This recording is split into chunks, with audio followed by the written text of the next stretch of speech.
Assalamualaikum warahmatullahi wabarakatuh. Kembali lagi kita bersama-sama membahas emiten yang ada di Bursa Efek Indonesia yang telah melaporkan laporan tahunan 2023 yang audited, maksudnya sudah diperiksa oleh akuntan publik. Kali ini kita akan membahas salah satu emiten yang dengan ticker GGRM atau Gudang Garam Tbk, ya. Sekali lagi, analisa ini adalah analisa fundamental yang berfokus kepada laporan keuangan, ya, lebih ke value investing sebenarnya. Sekali lagi juga saya ingin menyampaikan bahwa analisa ini adalah bahan pemikiran tambahan, bukan perintah untuk melakukan aksi, karena setiap investor itu mempunyai pola, cara, dan pemikiran yang berbeda-beda. Oleh karena itu, analisa Anda adalah analisa yang pertama, analisa orang lain adalah sekadar sebagai tambahan. Kemudian lagi, analisa ini juga ditujukan untuk menentukan apakah kita bisa masuk atau belum bisa masuk, ya, bukan untuk menentukan apakah lanjut atau tidak. Baik, kita akan mengecek dulu seperti biasa GGRM ini seperti apa, ya. Apa GGRM? GGRM adalah Gudang Garam Tbk, ya. Oke. Harga sekarang 19.675. Ini pas jam 10, ya. Pas jam 10 tanggal 2 April. 19.675. Gudang Garam Tbk adalah sebuah produsen rokok yang berkantor pusat di Kediri. Untuk mendukung kegiatan bisnisnya, hingga akhir tahun 2002 perusahaan memiliki pabrik di Kediri, Gempol, Karanganyar, dan Sumeneb, ya, serta kantor perwakilan di Jakarta dan Sidoarjo. Oke. Pendirinya Surya Wonowijoyo. Oke, terus kita cek ke bawah keterangannya. GGRM bergerak di bidang apa? Bergerak industri rokok. Awalnya industri rumah tangga yang hanya memproduksi 2 jenis rokok kretek. Seiring meningkatnya permintaan pasar, perusahaan berkembang pesat. Oke. Gudang Garam produksi apa saja? Ya. Sigaret kretek Klobot SKL, sigaret kretek linting tangan SKT, hingga sigaret kretek linting mesin. Oke. Baik, kita mau cek lagi berita, ya. Kita masuk ke berita, ya. Gudang Garam cetak laba bersih 5,2 triliun, naik 91,55%. Pendapatan GGRM yang di atas cetak laba turun, yang di sini pendapatan Gudang Garam turun, tapi kok laba naik 2 kali lipat. Oke.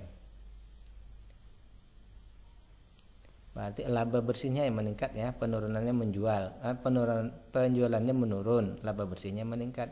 Pendapatan tertekan, laba bersih Gudang Garam tumbuh 47%. Oke. Baik, kita cek gambar juga dulu, ya, seperti biasa. Ini produknya, ya, contohnya ini banyak sekali di pasaran. Namun seiring dengan perkembangan sekarang bahwa pemerintah itu ingin membatasi penjualan rokok itu dengan menaikkan cukai, ya. Cukai itu setiap tahun atau setiap beberapa tahun itu dinaikkan terus cukainya, ya.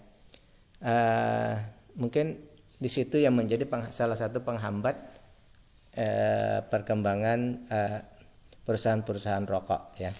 Kemudian ada juga jenis-jenis produk rokok yang baru, yang rokok elektrik itu juga mungkin salah satu penghambatnya juga, apalagi orang-orang muda itu lebih cenderung ke rokok-rokok yang elektrik tadi, ya. Lanjut, kita akan membahas dari segi laporan keuangannya.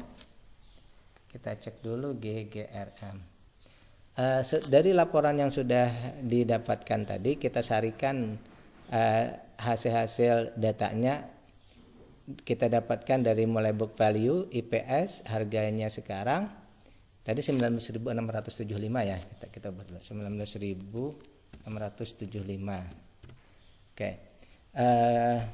Tapi harganya masih bergerak ya. Oke, kita buat saja 19.600 tetap aja dulu ya. Hutangnya, kemudian saham yang berada di masyarakat. Nanti kita akan simpulkan apakah perusahaan ini masuk dalam kategori yang mana ya. Baik, kita cek dulu harga sekarang 19.600 ya pada saat penutupan kemarin, dibandingkan dengan nilai perusahaannya dihitung per lembar saham itu adalah Rp31.632. Jadi harga sekarang kita bandingkan dengan nilai perusahaannya, itu harga sekarang baru di 62% dari nilai perusahaan ya. Berarti ini ada di bawah dari nilai perusahaannya sekitar 38% ya. Berarti untuk bisa mencapai ke nilai perusahaannya itu ada 38%. Apalagi kalau dia mampu nanti tumbuh melewati itu ya. Maka ini istilahnya kalau kita hitung dari melihat perkembangan perusahaannya, maka ini kita hitung sebagai bertumbuh baik ya. Dia bertumbuh baik. Kenapa? Masih ada rentang ke nilai wajar perusahaan, kemudian perusahaan masih bisa berkembang lagi. Kemudian kita ingin melihat juga harga sekarang ini apakah dikategorikan murah atau mahal ya. Untuk harga maksimal kita membeli saham ini adalah di harga Rp27.670 ya. Jadi maksimal kita untuk kondisi sekarang ya, untuk kondisi di laporan tahunan 2023 ini, maksimal kita membeli saham ini di harga Rp27.670. Nah, kalau kita bandingkan ini berarti harga sekarang ini baru di 71% ya. Berarti kita punya diskon kalau begitu ya. Diskonnya berarti sekitar 29%. 29% nya saya kategorikan sudah termasuk besar ya. Berarti diskonnya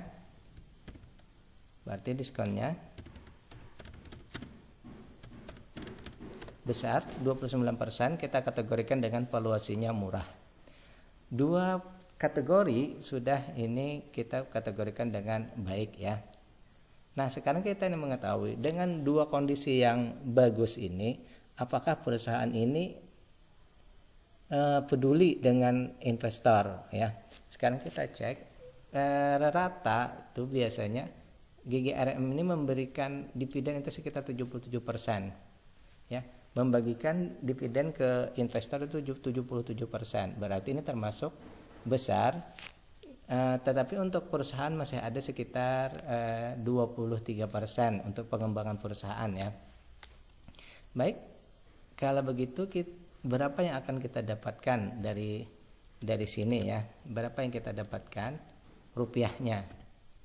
Jadi sekitar 2.130 ya. Jadi nanti dividen yang kita dapat secara setahun itu sekitar 2.130.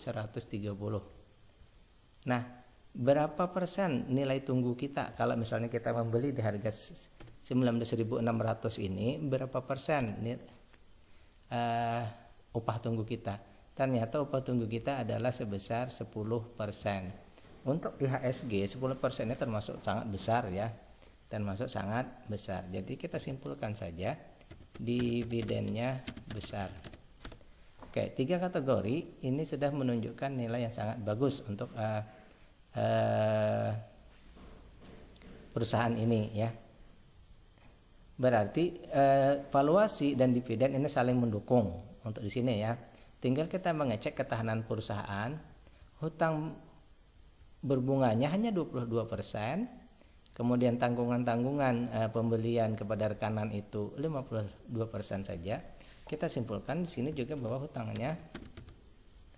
hutang perusahaan ini aman karena tidak ada tanggungan besar. Karena itu saya juga mengambil hipotesa bahwa kenapa mereka berani membagikan 77% keuntungan tadi, karena hutang tidak banyak. Jadi mereka bisa menyisihkan keuntungan dengan besar tadi ya. Kemudian kita ingin melihat juga status para pengendali. Di sini perusahaan hanya menjual 17% sahamnya ke retail, ke masyarakat ya, di IDX. Hanya 17%, berarti secara umum, secara keseluruhan masih ada 83% yang di tangan para investor besar, termasuk pengendali. Oleh karena itu saya menyimpulkan pengendali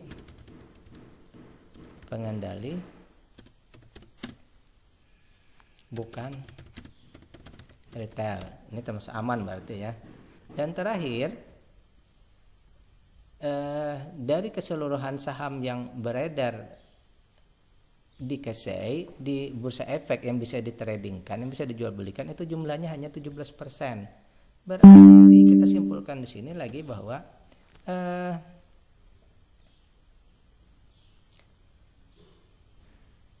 saham yang beredar yang diperjualbelikan itu hanya saham yang ada di tangan retail. Yang lainnya pengendali tidak melakukan trading. Jadi di sini pengendali tidak trading. Berarti ini klub ya, pengendali tidak melakukan trading. Mereka fokus pada perusahaan, pengembangan perusahaan mereka saja ya. Jadi dari semua data yang kita dapat ini sangat mendukung bahwa perusahaan ini, kalau kita kategorikan secara fundamental kita, perusahaan ini layak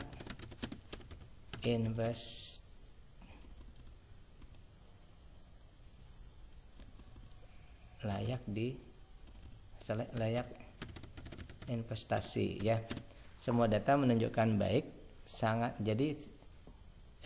layak investasi ya. Itu menurut data yang saya dapat. Dari semua data ini, tugas kita yang terakhir adalah, dan ini yang paling penting adalah mencek GCG ya. Good Corporate Governance. Lanjut, cek GCG.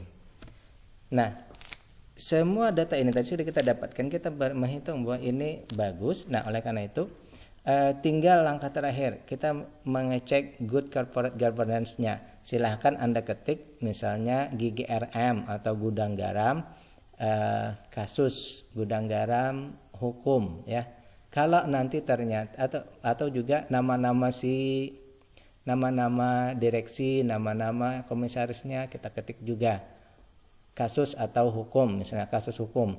Maka kalau tidak ada nama-nama mereka di situ ya, ini untuk mengecek secara online dulu ya. Kalau tidak ada nama-nama mereka di situ, berarti perusahaan ini dikuatkan oleh GCG. Berarti perusahaan ini memang betul-betul baik ya, bisa untuk kita investasi. Tetapi pada saat kita mengetik misalnya ada perusahaannya bermasalah atau mungkin manajemennya yang bermasalah, dan misalnya kasusnya berat, bisa pidana, bisa perdata, yang kita kategorikan berat, berpengaruh kepada perusahaan, maka menurut saya sebaiknya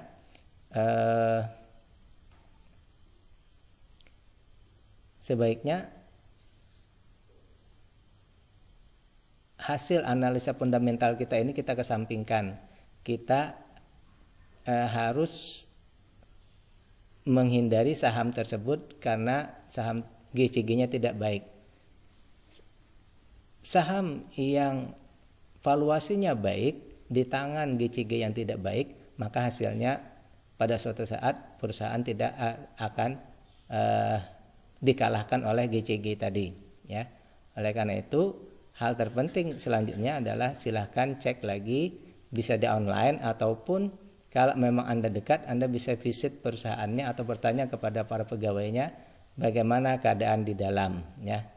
Oke, silahkan lakukan tersebut. Demikian, billahi taufiq wal hidayah. Assalamualaikum warahmatullahi wabarakatuh.